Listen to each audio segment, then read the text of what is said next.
دفاعی لائن ہے، سرحدوں کی حفاظت میں بھی معاونت کرتے ہیں ان کی نگرانی میں. تو اب حکومت پر یہ بھی لازم ہے کہ ان کے حالات کار جو ہیں ان کا بھی جائزہ لیا جائے. وہ بھی ایک آرڈیننس کے ذریعے سے ان کا وجود آیا تھا اور پھر اس کے بعد وہ ویسے کا ویسا چلا آ رہا ہے. ان کے حالات کار بھی بہتر ہوں، ان کی شرائط ملازمت بھی بہتر ہوں، وہ بھی فوج کے برابر ان کو سہولتیں دی جائیں. اور ان کے بھی آخر یہ بھی جوان جو ہیں جانے دیتے ہیں، حفاظت کرتے ہیں، اور ان کی بھی خبر گیری کی جائے. اور یہ ایف سی جو ہے ظاہر ہے کہ ان کی طرف بھی بڑی ان کی اسی طریقے سے ان کی تربیت ہونی چاہیے اور ان کو سہولیات فراہم کرنی چاہیے، ان کو منظم کرنا چاہیے. یہ تو ضرورت ہے اس کی. تو میں سمجھتا ہوں کہ بہت ایک بر وقت اقدام کیا گیا ہے، اس کی ضرورت تھی. لیکن رینجرز پر بھی توجہ کرنے کی ضرورت ہے. ہم اس کی تفصیل میں نہیں جانا چاہتے. ایک زمانے میں رینجرز کے لوگوں نے چیف جسٹس صاحب کو بھی ایک چٹھی لکھی تھی، لیکن میں کچھ اس کا سنوائی نہیں ہوئی، یا وہ بس سیاسی معاملات میں معاملہ دب گیا. اب وزارت داخلہ پر لازم ہے محسن نقوی صاحب جو ہیں وہ توجہ دیں، طلال چودھری صاحب جو ہیں وہ توجہ دیں. اب وہ بھی ہمارے بچے ہیں، وہ بھی ہمارے بھائی ہیں، وہ بھی جانباز ہیں، ان کی بھی اسی طرح خبر گیری ہونی چاہیے. اچھا سر، میں کوئکلی کیونکہ ذکر ہو گیا ہے تو ظاہر ادارے جو ہیں وہ ریسٹرکچر بھی ہو رہے ہیں، کچھ نئے ادارے بھی بن رہے ہیں. پنجاب کی اگر ہم بات کریں، crime control department CCD Maryam Nawaz صاحبہ نے بنایا، اس کی آج وہ تعریف بھی کر رہی تھیں. پھر پیرا جو کہ Punjab enforcement and regulatory authority ہے، پرائز کنٹرول کے لیے ناجائز تجاوزات کے خلاف جو ہے. تو یہ آپ کے خیال میں نئے جو ادارے بن رہے ہیں یا فورسز بن رہی ہیں، اس سے سر جو پہلے سے موجود مثال ہے کہ پولیس ہے، کیا اس پر اعتماد کم نہیں ہوگا لوگوں کا؟ نہیں، پولیس کا اپنا کام ہے، پولیس کا کام ہے جو پولیس کا کام اپنا ہے، امن و امان قائم رکھنا اور کرائم کی سرغوبی کرنا. اب یہ پولیس جب یہ غیر معمولی حالات ہوتے ہیں، غیر معمولی فرائض اس کو ادا کرنے پڑتے ہیں، تو پولیس اپنا کام نہیں کر پاتی. اچھا، آپ دیکھیں نا، پولیس نے مثلاً یعنی غیر معمولی کس طرح کی؟ آپ دیکھیے گا، اگر آپ دہشت گردی ہو رہی ہے، امن و امان کے مسائل پیدا ہو رہے ہیں، تو پولیس کی تو اس طرح کی ٹریننگ نہیں ہوتی دہشت گردوں کا مقابلہ کرنے کے لیے. پولیس تو چوروں کے لیے اور یہاں ڈاکوؤں کے لیے ہوتی ہے نا. جو آپ یہاں فوجداری جرائم جو ہیں کمٹ کرتے ہیں، ان کو پکڑنا ہے، ان کی تفتیش کرنی ہے، پھر ان کو پروسیکیوٹ کرنا ہے. پولیس کو بہتر نہ کیا جائے، یعنی یہ پولیس کو ہی بہتر یا اس کی ریفارم نہیں ہونی چاہیے؟ میرا خیال ہے یہ پولیس کا کام کرنا چاہیے، اور یہ جو اس کے لیے الگ فورس قائم کرنا وہ زیادہ مؤثر ہوگا. پولیس کو آپ پولیس کا ایک محکمہ اگر ایک ڈپارٹمنٹ الگ کر دیں تو اس سے بہتر ہے کہ الگ فورس بنا لیں. ٹھیک ہے. آج وہ کیونکہ مریم صاحبہ ذکر کر رہی تھیں، وہ میں ذرا دکھانا چاہ رہا ہوں کہ انہوں نے بتایا کہ جی میرے بیٹے کا ظاہر ہے ان کا جنید صاحب کا چلان ہوا، تو جس نے روکا اس کو فون کیا مریم صاحبہ نے اور کہا کہ بھئی ویل ڈن، بڑا زبردست کام کیا. ذرا انہوں نے کیا فرمایا تقریب کے دوران وہ آپ کو دکھاتے ہیں. پرائز کنٹرول ہو یا وہ جو ناجائز تجاوزات کے خلاف آپریشن ہو. اب ناجائز تجاوزات ایک ایسی چیز ہے، یہاں سے ہٹا کے جاؤ، تھوڑی دیر بعد وہ پھر آ جاتے ہیں، تو ان کے لیے کنٹینیوس ویجل ان کے اوپر رکھنی بہت ضروری ہے. ایک کنٹینیوس مانیٹرنگ ان کے لیے بہت ضروری ہے جو پیرا کرے گی، اور ہر تحصیل میں اس کا ہیڈ کوارٹر ہوگا انشاءاللہ، جو ہر ذخیرہ اندوز کے اوپر، ہولڈر کے اوپر نظر رکھے گی، جو ہر تجاوز کے اوپر، ناجائز تجاوزات کے اوپر نظر رکھے گی. ہر محلے میں، ہر تحصیل میں، ہر سڑک پہ قانون چلتا ہوا اور امپلیمنٹ ہوتا ہوا نظر آئے گا. ڈالا کلچر پہ میں نے کریک ڈاؤن کیا ہے، مجھے یہ بالکل پسند نہیں ہے، یہ شو آف اور یہ برانڈشنگ آف ویپنز. میرے بیٹے کی جو سیکیورٹی کی کار تھی، اس کو جو ہماری پیٹرولنگ کی گاڑی تھی اس نے پکڑ لی. اپنے بیٹے پر فخر ہوا، اس نے کہا کہ آپ نے اپنا کام کیا، اپنی ذمہ داری سر انجام دی، اپنی ڈیوٹی کو آپ نے نبھایا آپ نے، تو میں اس کے لیے آپ کو شاباش دیتا ہوں، آپ کریں میرا چالان.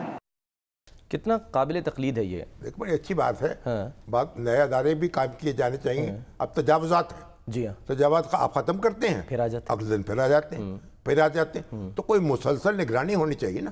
تو جو اس وقت محکمے میں موجود ہیں ان کو بھی ایکٹیویٹ کیا جائے نا، ان کو فعال کیا جائے. سر وہ سوال جب کرتے ہیں نا کیوں آ جاتے ہیں، تو وہ کہتے ہیں کہ جی پولیس کی ہی وجہ سے واپس آ جاتے ہیں. نہیں تو پھر ایک ایسا محکمہ ہو جو نگرانی کرتا رہے پولیس کی، نہیں پولیس کو تو پھر بے دخل کر دینا اس میں. اچھا, پولیس کی تو ضرورت ہی نہیں ہونی چاہیے کہ کسی کو بٹھا سکے یا اٹھا سکے, یہ پولیس کا کام نہیں ہے. ٹھیک ہے, تو آپ ایک اگر نگرانی کرنے کے لیے ایک فورس موجود ہے تو پھر اس کی ذمہ داری ہے, کوئی دوسرا دخل نہیں دے سکے گا.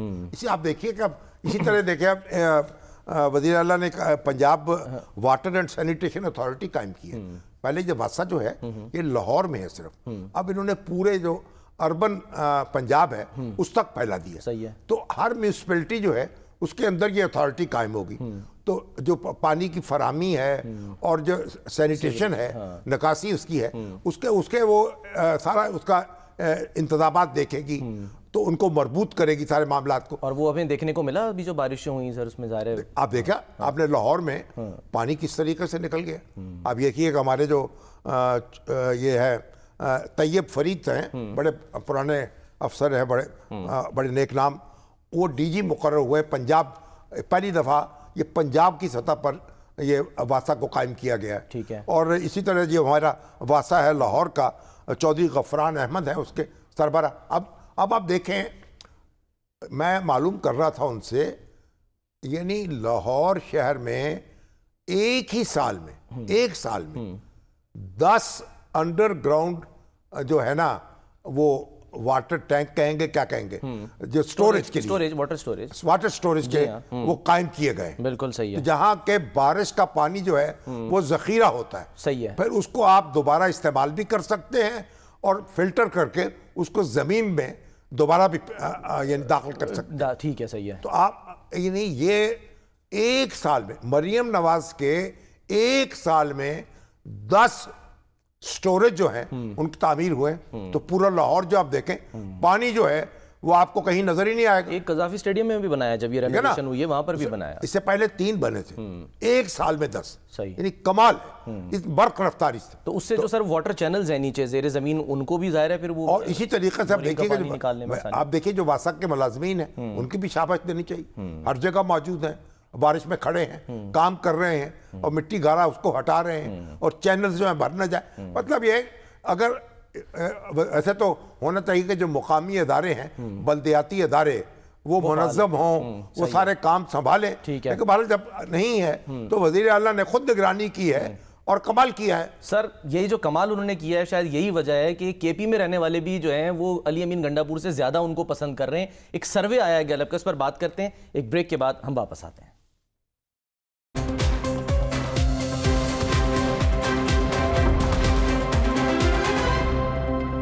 ویلکم بیک جی. ایک ایسا وقت جب کے پی حکومت پر کرپشن کے الزامات لگ رہے ہیں, بیڈ گورننس کے الزامات لگ رہے ہیں, اس میں ایک سروے بھی آ رہا ہے, وہ سروے بھی شیئر کرتے ہیں. علی امین گنڈا پور صاحب جو ہیں وہ قافلہ لے کر پنجاب آتے ہیں, اور پنجاب آ کر وہ یہاں پریس کانفرنس بھی کرتے ہیں, لیکن وہاں سے پنجاب کی جو قیادت ہے وہ غائب رہتی ہے, وہ شکوہ بھی کرتی ہے. علی امین گنڈا پور صاحب 90 روز کا ٹائم دے رہے ہیں اب احتجاجی تحریک کے لیے, اس کو پیک پر پہنچانے کے لیے. کیا کہا, ذرا انہی کی زبانی سنتے ہیں.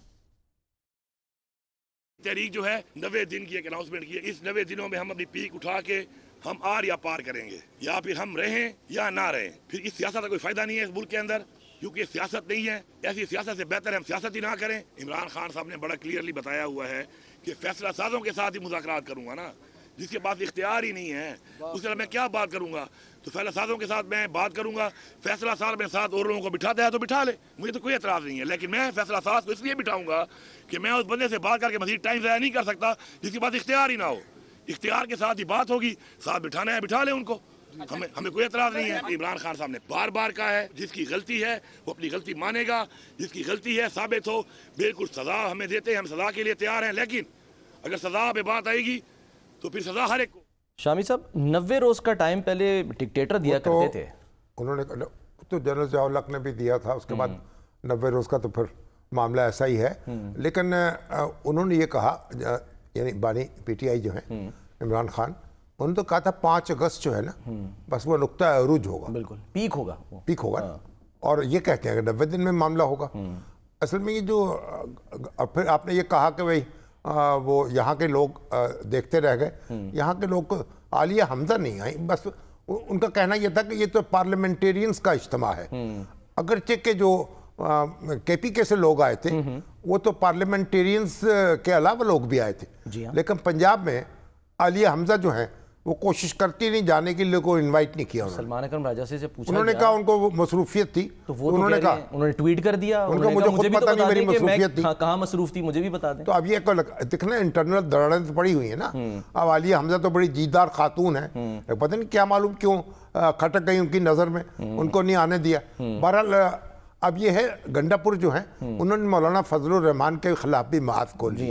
مولانا فضل الرحمان نے کہا تھا کہ اگر پی ٹی آئی اپنے اندر سے تبدیلی لے آئے، وہ اپنا وزیر اعلیٰ تبدیل کر لے، اس میں برافروختہ ہو گئے. پھر انہوں نے مولانا کو خوب جلی کٹی سنائی، اور مطلب اس میں پھر انہوں نے چھکے چوکے لگا دیے اور بڑی توہین امیز ریمارکس دیے.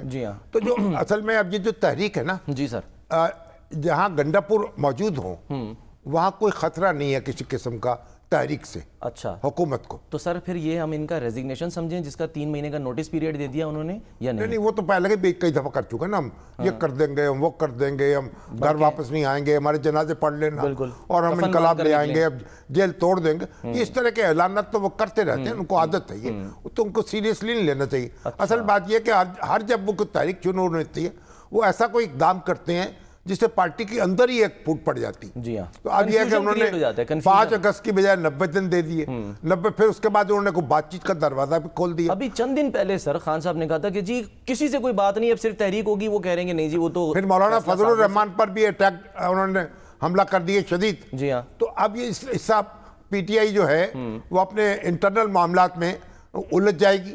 اور بھی تو آپ دیکھیں کہ وہ ہمارے اظہر جاوید صاحب نے لندن سے یہ خبر دی ہے کہ وہ جو جمائمہ خان ہیں وہ ناراض ہیں اس بات پر علیمہ خان سے، علیمہ باجی سے، کہ بھئی آپ نے ان سے پوچھے بغیر کیوں اعلان کر دیا قاسم اور سلیمان تحریک میں آئیں گے یا امریکہ جائیں گے.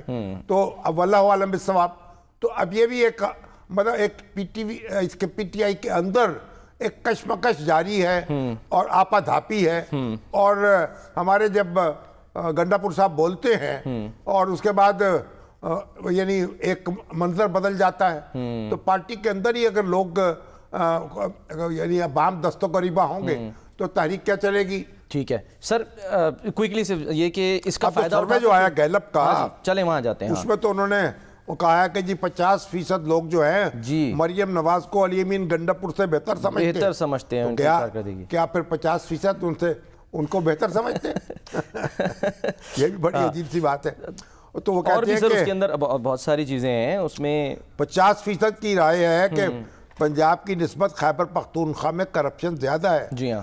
40% جو ہیں وہ کے پی کے 58% عوام اپنی سیکورٹی پہ مطمئن نہیں ہیں. جی ہاں. اور 57% لوگ دہشت گردی سے خوفزدہ ہیں.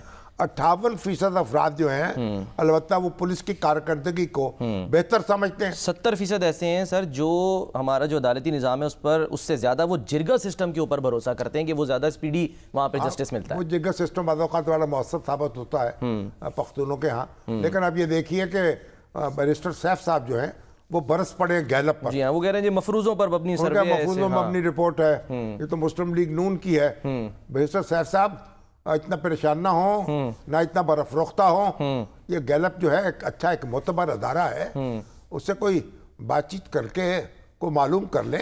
اگر آپ نے ریویو کرنے کے اگر تو کمزوریوں کی نشاندہی ہوئی ہے تو اس کو دور کر لیں. تو آئینہ ان کو دکھایا تو برا مان گئے. اتنا برا ماننے کی کیا بات ہے. تو چلیے اب 50% لوگ تو ایسے ہیں نا جو مریم کو تو 50% لوگ بہتر باقی 50 بھی تو کچھ کر رہے ہوں گے. صحیح ہے. اس لیے ان سے امیدیں لگائیں. ہاں ٹھیک ہے، چلیں سر آگے بڑھتے ہیں. اب ہمیں ایک تو یہ تفصیل سے بات کریں گے، کل کریں گے. ہاں ایگزیکٹلی، اس پر ذرا ہم ڈیٹیل میں بات کر لیں گے. سر مہر بخاری صاحبہ کی والدہ مہر بخاری ہماری جو بڑی پیاری اینکر پرسن ہیں ماشاءاللہ، بڑی گرجدار خاتون، بڑی ایک میں تو بڑا ایک ان کو دیکھ کر اور ان کی گونج گرج انداز بیان ان کا اور انداز بیان جو ہے اس سے بڑا انسپائر ہوتا ہوں اور خوش ہوتا ہوں. تو ان کی والدہ جو ہیں وہ ایک عرصے سے بیمار تھی. جی ہاں. اور بستر سے لگی ہوئی تھی، تو اللہ کو پیاری ہو گئی اور اللہ تعالیٰ ان کی مغفرت فرمائے. اور ہماری مہر بخاری جو ہے اور ان کو اور ان کے اعزاء کو صبر دے اور ان کو حوصلہ دے تاکہ وہ اس صدمے کو برداشت کر سکیں. ہم ظاہر ہے کہ وہاں کل ان کی رہائش گاہ پر جنازہ پڑھایا گیا اور ہمارے مختلف مسالک کے لوگ جو تھے شانہ بشانہ کھڑے ہو کر انہوں نے نماز جنازہ ادا کی. بے شک شیعہ سنی جو ہے کوئی تفریق نہیں تھی, بالکل اور شیعہ سنی میں تفریق ہونی بھی نہیں چاہیے, ایک ہی چہرے کی دو آنکھیں ہیں نا. تو بہرحال اللہ تعالیٰ ان کی مغفرت فرمائے, ان کے درجات بلند کرے جنت میں, اور مہر بخاری جو ہے ان کو صبر اور حوصلہ دے. آمین. سر کوئکلی جاتے جاتے ہم نے جو ہے وہ اپنے ناظرین کو بتانا ہے کہ ہم نے وہ جو سوال و جواب کا سلسلہ ہے ناظرین کا وہ دوبارہ شروع کیا. ہاں جی, جواب تو ہم دیں گے, سوالات وہ کریں گے. ہمارا سلسلہ پہلے جاری تھا, لوگ سوال کرتے تھے, پھر کچھ رک گیا کیونکہ لائیو کالیں لیتے تھے تو اس میں کچھ تھوڑی سی بعض اوقات تجاوز بھی ہو جاتا تھا. تو اب دوبارہ اس کو شروع کرنے کی سوچ رہے ہیں. تو واٹس ایپ نمبر جو ہے, جی ہاں نمبر آ گیا سر, وہ اپنے ناظرین کو کہتے ہیں آپ جو ہیں وہ نوٹ فرما لیں. 03 پینٹا 4 یعنی 5 دفعہ 4, 03 44 444 0233 یہ نمبر ہے. اس پر آپ ہمیں اپنی ویڈیو بھی چاہیں تو بھیج سکتے ہیں, آپ ہمیں جو ہے وہ آڈیو کی صورت میں آپ اپنا سوال بھیج سکتے ہیں, آپ ہمیں لکھ کر جو ہے وہ سوال بھیج سکتے ہیں. لیکن یہ یاد رکھنا ہے کہ جب بھی آپ سوال بھیجیں اپنا نام ضرور بتائیں, کہاں سے کس جگہ سے جو ہے وہ آپ یہ میسج کر رہے ہیں یا لکھ رہے ہیں یا آڈیو بھیج رہے ہیں وہ ضرور بتائیں. اور کائنڈلی اس نمبر پہ کال نہ کریں کیونکہ اس پہ ظاہر کال کوئی نہیں اٹھائے گا, صرف آپ ویڈیو کی صورت میں یا پھر آڈیو کی صورت میں یا لکھ کر جو ہے وہ اپنا سوال بھیج سکتے ہیں. شامی صاحب یہاں پر موجود ہیں, جو بھی آپ کا سوال ہوگا شامی صاحب یہاں پر اس کو جو ہے تفصیل سے اس کا جواب جو ہے وہ ضرور دیں گے. ایک بریک لیتے ہیں, بریک کے بعد ہم واپس آتے ہیں.